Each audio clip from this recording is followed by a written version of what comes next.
नमस्कार, मैं कीर्ति अहरवाल और आप देख रहे हैं बुंदेली टीवी। दमोह में देवारण योजना के अंतर्गत एक जिला एक औषधीय उत्पाद अभियान पर किसानों को मिला अश्वगंधा उत्पादन का प्रशिक्षण। मध्य प्रदेश शासन के निर्देशानुसार एवं मध्य प्रदेश राज्य औषधीय पादप बोर्ड भोपाल के आदेशानुसार देवारण योजना के अंतर्गत दमोह जिले में एक जिला एक औषधीय उत्पाद के तहत अश्वगंधा को चुना गया है। इसी क्रम में जिला आयुष कार्यालय दमोह द्वारा एक दिवसीय प्रशिक्षण कार्यक्रम का आयोजन किया गया, जिसमें जिले के विभिन्न ग्रामों से आए 30 से 35 किसानों ने सहभागिता की। कार्यक्रम की अध्यक्षता जिला आयुष अधिकारी एवं जिला नोडल अधिकारी डॉक्टर राजकुमार पटेल ने की। उन्होंने प्रशिक्षण के दौरान किसानों को अश्वगंधा की औषधीय महत्ता, इसके व्यावसायिक लाभ और देवारण योजना के तहत मिलने वाली सुविधाओं की जानकारी दी। प्रशिक्षण में कृषि विशेषज्ञ कड़ात खरे जो स्वयं भी अश्वगंधा उत्पादन में संलग्न है ने रोपण की विधियों, मिट्टी की उपयुक्तता, सिंचाई, फसल प्रबंधन एवं बाजार से जोड़ने के उपायों पर किसानों को मार्गदर्शन दिया। उन्होंने बताया कि जिले की जलवायु एवं मृदा संरचना अश्वगंधा की खेती के लिए अत्यंत अनुकूल है और वर्तमान में जिले में लगभग 10 एकड़ क्षेत्रफल में अश्वगंधा की खेती की जा रही है। प्रशिक्षण में डॉक्टर अनंतराम पटेल ने अश्वगंधा के औषधीय गुणों पर विस्तार से प्रकाश डाला। उन्होंने बताया कि यह आयुर्वेदिक औषधियों में प्रमुख रूप से प्रयोग की जाती है और शारीरिक मानसिक स्वास्थ्य के लिए अत्यंत लाभकारी है। वहीं डॉक्टर अनुराग अहरवाल ने कार्यक्रम में उपस्थित सभी किसानों एवं अधिकारियों के प्रति आभार व्यक्त करते हुए कहा कि ऐसे प्रशिक्षण कार्यक्रमों से किसानों की आय में वृद्धि के साथ साथ औषधीय खेती को भी बढ़ावा मिलेगा। आप सभी का इस आयुष विभाग में हार्दिक स्वागत है। यदि मनता है कि आप जो मेहनत कर रहे हैं उसका आपको उतना रिवॉर्ड या बेनिफिट मिल नहीं पा रहा है। किसान पूरी ब्रह्मांड का पालनहार है, फिर भी हमेशा परेशानियों में घिरा रहता है। तो शासन की कुछ ऐसी योजनाएं हैं, कई विभागों के द्वारा चलाई जा रही हैं। उसी के तारतम्य में एक आयुष विभाग के द्वारा एक देवारण योजना का प्रारंभ हुआ है। ये एक्चुअली माननीय प्रधानमंत्री नरेंद्र मोदी जी की एक महती योजना है। वो चाह रहे हैं कि हमारा किसान समृद्ध हो, संपन्न हो, उन्नत हो। वर्षों से आप ट्रेडिशनल खेती आपने जो देखा, चना, मसूर और ये समय समय पर फायदा नुकसान सब लेते रहते हैं। खेती कर रहे हैं, मेहनत करते हैं, कभी फायदा आता है, कभी नहीं आता है। देवारण योजना के अंतर्गत कुछ ऐसी औषधीय खेती केवल अश्वगंधा की केवल एक उदाहरण के लिए है। आप जो भी औषधीय खेती करना चाह रहे हैं तो इस विभाग के माध्यम से कई किसानों में खेती कर लेते हैं, पैदावार मिल जाती है, पर जानकारी के अभाव में उसका सही मूल्य और मार्केट उपलब्ध नहीं हो पाता। आप लोग भी तरह तरीके की प्रैक्टिकल करते रहते हैं। कुछ जगह में आपने सब्जी लगाई, कहीं शिमला मिर्च लगाई, कहीं टमाटर लगाया, कोई मिर्च लगाई, ऐसा भी जाऊँगा, ये जरूरी बोल।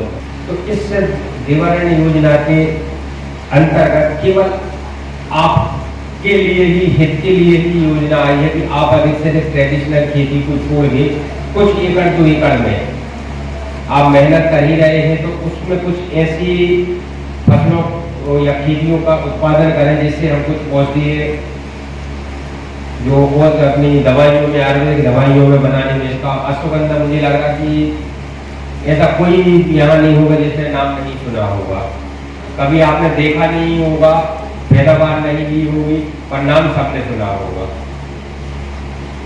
अब अधिक फायदे के लिए हर आदमी प्रयास करता है। कोई आजकल लहसुन लगा रहा है, कोई कुछ भी कर रहा है, पर फिर भी उतना प्रॉफिट आप नहीं ले पा रहे हैं। इस योजना के माध्यम से आपको ये एक जानकारी उपलब्ध कराना कि अश्वगंधा की खेती को या किसी भी औषधीय खेती को किस फील्ड में लगाना है, कैसे आपको जमीन का लेवल करना है, कब पानी देना है, कौन सा बीज लगाना है, कितनी पैदावार, कितनी एकड़ में कितनी मात्रा लगानी है, कितने समय में फसल तैयार होती है, क्या हमें इसकी हार्वेस्टिंग माने इसको तैयार होने के बाद हमें क्या इससे लेना है, फायदा लेने के बाद हमें कहाँ। ऐसा है, अश्वगंधा आयुर्वेद में एक ऐसी औषधि मानी गई है, निरापद औषधि मानी गई है। इसके उपयोग से निरोगी व्यक्ति को रोगी नहीं होगा और रोगी व्यक्ति यदि खाता है तो उसके रोग से लड़ने की क्षमता बढ़ जाती है। और रिसर्चों के अनुसार अश्वगंधा विश्व में एक औषधि है जिनसेंग, जो कि एंटीऑक्सीडेंट है, ताकत देने वाली है। उस औषधि की कंपैरिजन में अश्वगंधा को एज ए इंडियन जिनसेंग माना गया है। और मेरा ये मानना है, किसान यदि खेती करते हैं, बड़ी मात्रा में करते हैं या छोटी मात्रा में करते हैं, यदि किसान खेती के साथ साथ अश्वगंधा को अपने परिवार में समाहित करेंगे, अपने लोगों को खिलाएंगे, तो उनका स्वास्थ्य भी अच्छा रहेगा, वो भी निरोगी रहेंगे। तो खेती के साथ साथ उनके स्वास्थ्य को लाभ देने वाली स्थिति बनेगी। आपने बताया कि लोग हरी पन्नी की गोली खाते थे।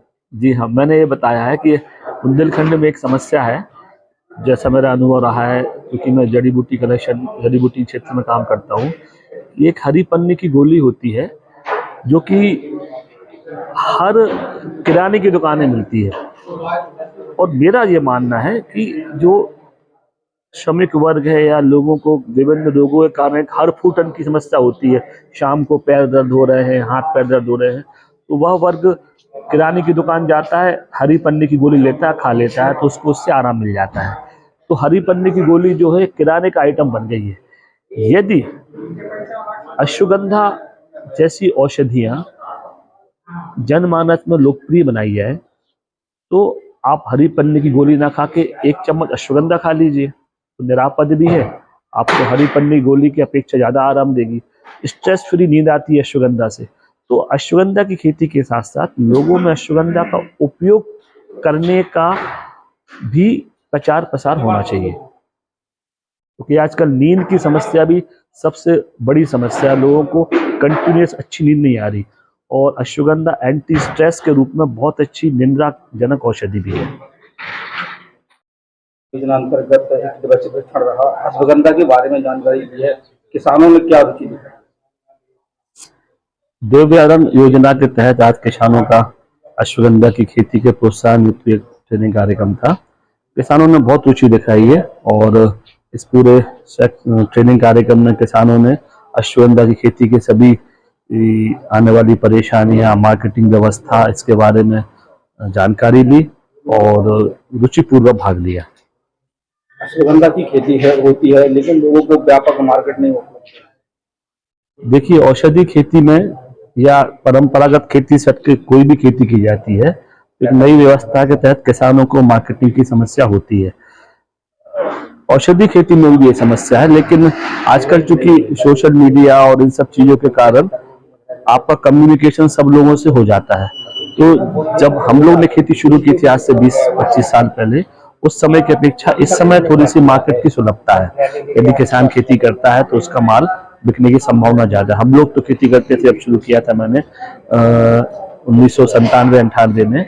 उस समय तो वास्तव में मार्केटिंग की व्यवस्था परेशानी होती थी, हम लोगों को नीमच लेके जाना पड़ता था, खारी बावली के मार्केट लेके जाना पड़ता था। अब तो शासकीय सहयोग भी है किसानों के लिए, तो मुझे नहीं लगता है किसानों को इसकी खेती में समस्या जाएगी।